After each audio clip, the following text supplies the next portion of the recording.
जिस टाइम में भी आपको पूरे दिन में 24 घंटा में वक्त मिले, आप बस कर लो, नियमित एक रूप से इसे चैंटिंग करो। ओवर थिंकिंग आप लोगों के लिए बहुत प्रॉब्लम हो जाती है। साथ साथ लेजीनेस, काम ना करने का बस कुछ बहाना होना चाहिए, बिस्तर से उठने का मन नहीं करता। साथ ही साथ नौकरी जाने का खतरा बन जाता है सर पे। ऐसा यूं कह लो कि नौकरी जाने की जो डर है तो मन में वो बैठा रहता है और सर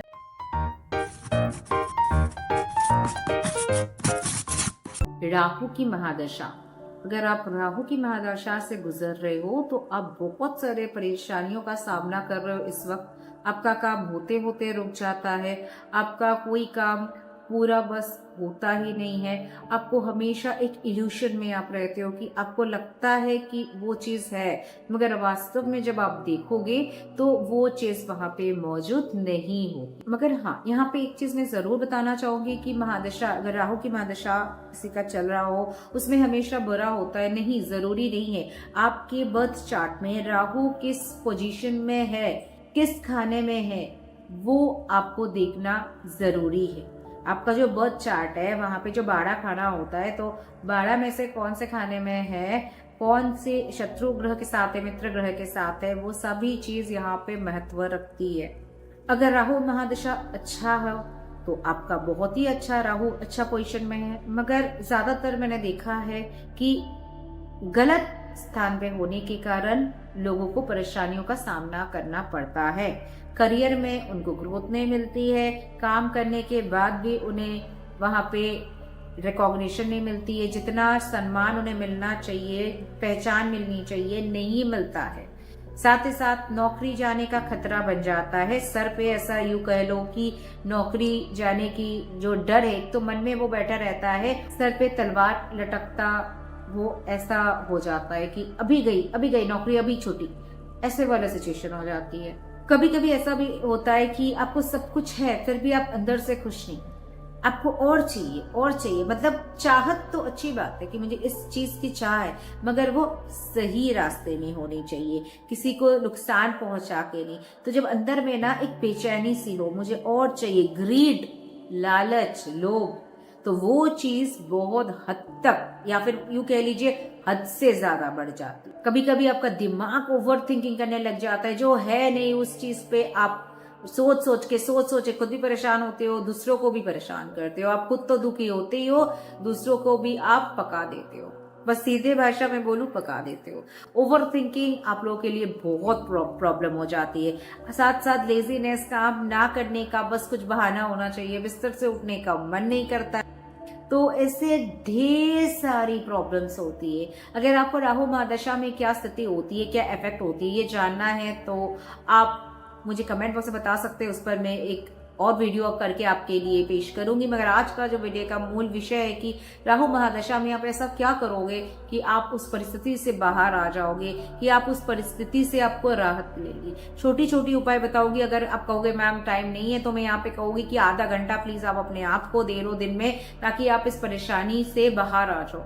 सबसे बड़ी बात है खुश रहना। अगर आपके पास टाइम नहीं है, मगर पूरा दिन के भाग दौड़ करने के बाद भी आप खुशी नहीं हो, आप किसके लिए कर रहे हो, आप दूसरों के लिए कर रहे हो, आप सबके लिए कर रहे हो, बहुत अच्छी बात है। मन की शांति और चैन की नींद ना आखिर में दिन में सबको चाहिए होता है। तो आपका मन की शांति अगर नहीं है तो इतना परिश्रम करके आप क्या ही कर लोगे। तो इसलिए आधा घंटा मैं रिक्वेस्ट करूंगी, राहु के महादशा से आप गुजर रहे हो, बैड फेज से गुजर रहे हो, आपकी जिंदगी में मत बुरा ही बुरा हो रहा है, कुछ भी काम आपका सफल नहीं हो रहा है, ऐसे परिस्थिति में कृपया ये उपाय को आजमाइए। इसमें मेरा कोई लाभ नहीं है, आप ही को लाभ होने वाला है। इसलिए वीडियो को पूरा देखिए और ये छोटी छोटी चीजों को आजमाइए। आप 1 महीने के भीतर देखेंगे कि आपकी जिंदगी में वो बदलाव आप देख रहे हैं जो आज तक आप इस महादशा के समय चलते हुए आप नहीं देखे हो। पहली चीज मैं बताऊंगी, जो राहु मंत्र है, बहुत सारी मंत्र है, मैं आपको छोटी सी एक मंत्र दे देती हूँ। ओम राम राहवे नमः, ओम राम राहवे नमः। इतना सा, ज्यादा टाइम नहीं लूंगी आपका। 108 बार आप सुबह चैंट करो। आप पूजा पाठ कर पढ़ते हो उस वक्त आप चैंट कर लो। अगर सुबह आपको टाइम नहीं मिलता है तो आप कभी भी दिन में कोई भी वक्त आप बस कर लो, उससे ही आपको फल मिलना शुरू हो जाएगा। आपको मैं वक्त बताऊंगी, इस वक्त में करो, उस वक्त में करो, आप बोलोगे मेरे पास ये टाइम नहीं है, मैं ये ड्यूटी को लगाती हूँ, मैं वो ड्यूटी करती हूँ, तो आप बस जिस टाइम में भी आपको पूरे दिन में 24 घंटा में वक्त मिले, आप बस कर लो, नियमित एक रूप से इसे चैंटिंग करो। 21 बार, 91 बार आपको नहीं बोलूंगी, आप सिर्फ और सिर्फ 108 बार करो, क्योंकि ये थोड़ा ज्यादा है मगर आपके लिए बहुत जरूरी है। काला तिल आप दान कर सकते हो, बहुत ही कम खर्चा होता है, 5 रुपया का भी आपको इतना मिल जाता है। आप काला तिल का दान किया करो। काला आप कोई भी सामान है उसका दान करो। आप जाड़े का मौसम है, आप ठंड का मौसम में आप काला जो कंबल होता है आप उसका दान कर सकते हो। तो आप कोई भी काले सामान का दान किया करो। और ये जो मैं आपको दान की वक्त बता रही हूँ, दान आप शनिवार के दिन दान करो। साथ ही साथ आप डॉग्स को खिलाओ। आपका टाइम नहीं है, खाना पका नहीं सकते उनके लिए, कोई बात नहीं, आप एक पैकेट बिस्किट खरीद के दे दो। आप 10 रुपया का बिस्किट खरीदो और आप डॉग्स को खिला दो प्यार से, दिल से। बस मैं बोल रही हूँ और आप कर रहे हो ऐसा नहीं, दिल से प्यार से आप डॉग्स को अपने हाथों से खिला दो। या फिर आप डरते हो, कोई बात नहीं, तो आप नीचे रख के आप चले आओ। बस इससे भी आपका काम बनना शुरू हो जाएगा। और एक उपाय बताती हूँ, रेगुलर 10 मिनट से 20 मिनट एक्सरसाइज करो। जो आप प्राणायाम करते हो, योगा वगैरह आप वो करो।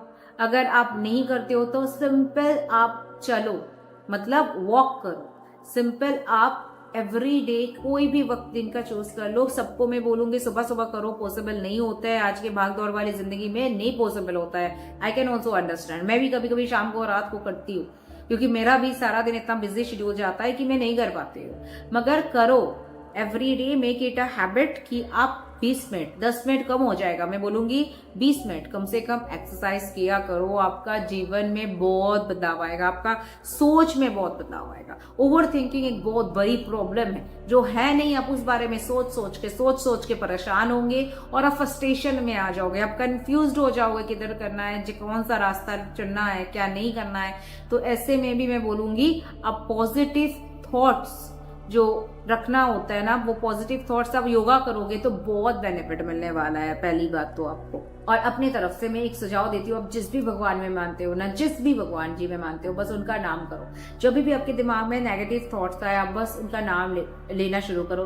सपोज अगर मैं राम जी को मानती हूँ तो मैं क्या बोलूंगी, राम राम राम राम। बस मैं काम कर रही हूँ, कुछ भी कर रही हूँ, बस मन आपका भगवान जी के पास होगा। बस ये ध्यान में रखिए, कभी भी माइंड में नेगेटिव थॉट्स आता है, बस एक ही काम करना, आप अपने इष्ट देव का नाम या गुरु मंत्र जो भी आपको मिला है, आप बस बोलना शुरू कर दो। अब देखिए 1 महीना करके कि आपकी जिंदगी में कितना बदलाव आता है। आखिरी में मैं और एक पॉइंट बता देती हूँ, एक नहीं 2 पॉइंट बता देती हूँ। महीने में 1 बार गंगा जी में डुबकी जरूर लगाओ। 1 बार, मैं पूरा महीने में 30-31 दिन में 1 ही बार बोलूँ, 1 ही बार डुबकी जरूर लगा के आओ, पहली बात है।